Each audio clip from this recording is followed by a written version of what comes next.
હનુમાન ચાલીસા વાંચતી વખતે ભૂલથી પણ ન કરો આ 7 ભૂલો. બજરંગબલીને પ્રસન્ન કરવા માટે ઘણા બધા ભક્તો હનુમાન ચાલીસાનો પાઠ કરે છે. ખાસ કરીને મંગળવારે હનુમાન ચાલીસાનો પાઠ કરવાથી ઇચ્છિત ફળ મળે છે. હનુમાન ચાલીસા માટે કોઈ ખાસ નિયમોની જરૂર નથી, પરંતુ કેટલીક નાની બાબતોનું ધ્યાન રાખવું જરૂરી છે. હિન્દુ ધર્મ અનુસાર હનુમાનજીની પૂજા કરવાથી શુભ ફળ મળે છે. એવું માનવામાં આવે છે કે તેની પૂજા કરવાથી લોકોની બધી મનોકામનાઓ પૂર્ણ થાય છે અને શુભ ફળ પ્રાપ્ત થાય છે. આ કારણથી તેમના ભક્તો તેમને પ્રસન્ન કરવા માટે અનેક વિશેષ ઉપાયો અજમાવતા હોય છે. એવું માનવામાં આવે છે કે જે કોઈ ભગવાન હનુમાનજીની પૂજા કરે છે તે સમૃદ્ધિ, ધન અને સકારાત્મક ઉર્જાથી ભરપૂર થઈ જાય છે. એવું માનવામાં આવે છે કે ચાલીસાનો નિયમિત પાઠ કરવાથી ભગવાન પ્રસન્ન થાય છે અને બધી પરેશાનીઓમાંથી મુક્તિ મળે છે. હનુમાન ચાલીસામાં લગભગ 40 ચતુર્થાંશ છે.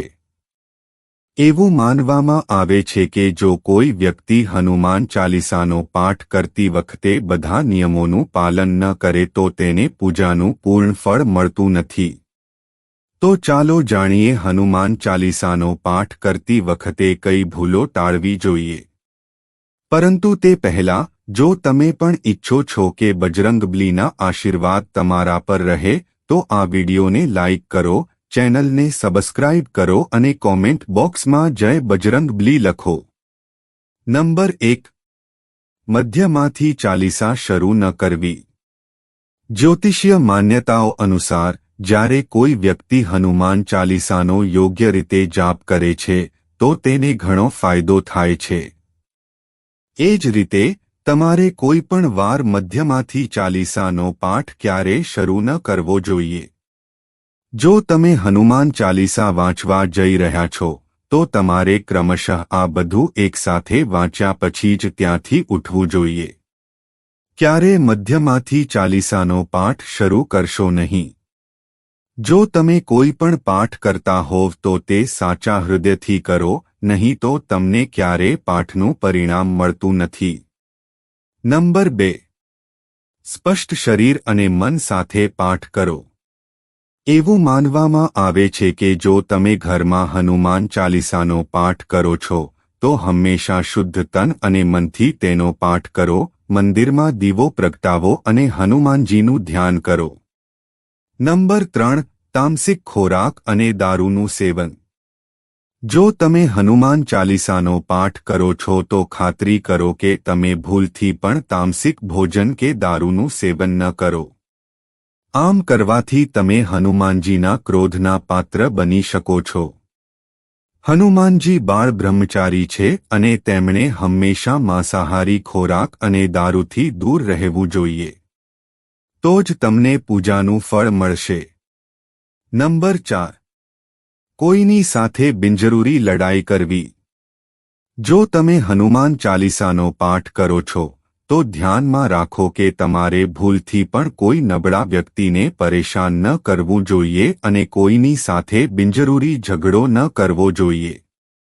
જો તમે પણ હનુમાન ચાલીસાનો પાઠ કરો છો, તો ધ્યાન રાખો કે તમારે કોઈનું અપમાન ન કરવું જોઈએ અને કોઈના માટે અપશબ્દોનો ઉપયોગ ન કરવો જોઈએ.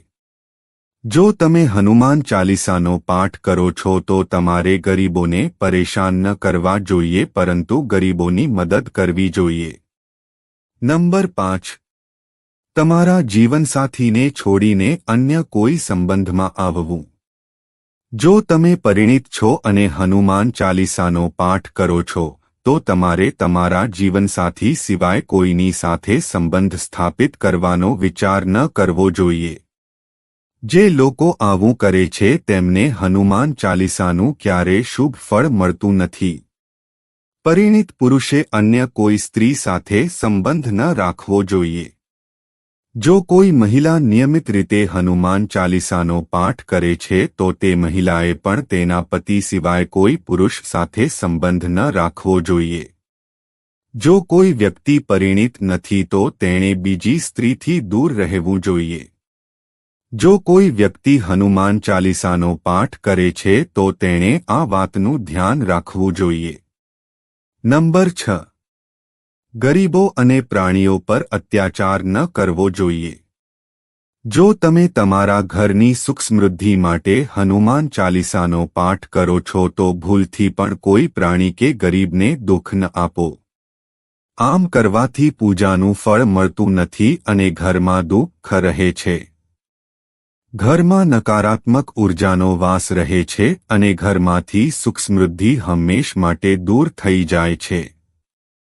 નંબર 7. કોઈ ગુનો ન કરો અને ખોટું બોલશો નહીં. જો તમે હનુમાન ચાલીસાનો પાઠ કરો છો તો તમારે કોઈ પણ પ્રકારનો ગુનો ન કરવો જોઈએ. તમારે કોઈની સાથે છેતરપિંડી કરવાનું પણ ટાળવું જોઈએ અને ખોટું ન બોલવું જોઈએ. જો તમારા મનમાં કોઈના પ્રત્યે કપટ અને દ્વેષ હશે તો તમને ક્યારે પૂજાનું ફળ નહીં મળે. નંબર 8. હનુમાન ચાલીસા વાંચવામાં ઉતાવળ ન કરો. જ્યારે તમે હનુમાન ચાલીસાનો પાઠ કરો છો ત્યારે તમારે ક્યારે ઉતાવળ કરવી જોઈએ નહીં અને તેના કોઈપણ શ્લોકનો ખોટો ઉચ્ચાર ન કરવો જોઈએ.